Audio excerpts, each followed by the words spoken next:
আসসালামু আলাইকুম ওয়া রাহমাতুল্লাহি ওয়া বারাকাতুহু। আলহামদুলিল্লাহ নাহমাদুহু ওয়া নুসাল্লি আলা রাসূলিহিল কারীম, আম্মা বা'দ।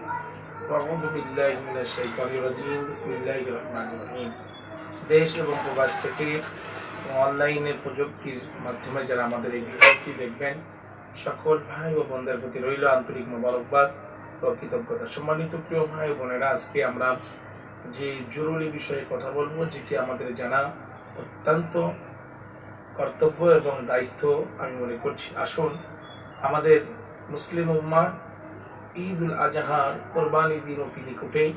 রাসূল আকরাম সাল্লাল্লাহু আলাইহি ওয়াসাল্লাম বলেন, জিলহজ মাসের যখন চাঁদ উদয় হয়, প্রথম দিন থেকে শুরু করে 10 দিন পর্যন্ত আমরা যে আমলগুলো করব, যে আমলের মাধ্যমে আমাদের পিছনের অসংখ্য গুনাহ মাফ হবে, আমল নামা ভারী হবে। আসুন, জিলহজের 10 দিনের আমল আমাদের করণীয়, যে করণীয় সুন্নাহগুলো আমরা পালন করার চেষ্টা করবো ইনশাআল্লাহ।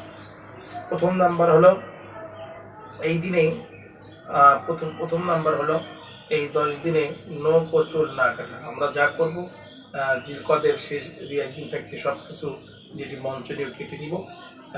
এই 10 দিনে আমরা চুল, নাক, চারাগুলো আমরা কাটবো না। 2 নাম্বার হলো জিলহজের প্রথম 9 দিন রোজা রাখা এবং বিশেষ করে আরাফারের দিন রোজা রাখা প্রিয় ভাইয়েরা। 3 নাম্বার বেশি বেশি নফল ইবাদত করা। 4 নাম্বার হলো আন্তরিকতার সাথে তওবা করা। 5 নাম্বার হলো বেশি পরিমাণ আল্লাহর রাস্তায় দান বা সদকা করা এবং বেশি বেশি পরিমাণ 6 নাম্বার হলো আল্লাহর রাস্তায় বেশি বেশি পরিমাণ দান করার সাথে সাথে জিকির করা, আজকার করা, তাসবিহ তাহমিদ করা। সামর্থ্যবান থাকলে 7 নাম্বার হলো সামর্থ্যবান থাকলে হজ করা বা উমরা করা। 7 নাম্বার হলো সামর্থ্যবান হলে কুরবানি করা। 8 নাম্বার বেশি পরিমাণ তাকবীর পাঠ করা, আল্লাহু আকবার, আল্লাহু আকবার, লা ইলাহা ইল্লাল্লাহু, আল্লাহু আকবার ওয়া লিল্লাহিল হামদ। 9 নাম্বার 9 নাম্বার যেটি যথাসম্ভব সকল গুনাহ থেকে বেঁচে থাকা। ছোটখাটো যে গুনাহগুলো আছে, সগীরা কবিরা গুনাহ, যেটা আমাদের পারস্পরিক সময় গুনাহগুলো হয়ে থাকে, আমরা কোরবানির সম্মানার্থে আমরা এই গুনাহ থেকে ছোটখাটো থেকে বিরত থাকবো ইনশাআল্লাহ।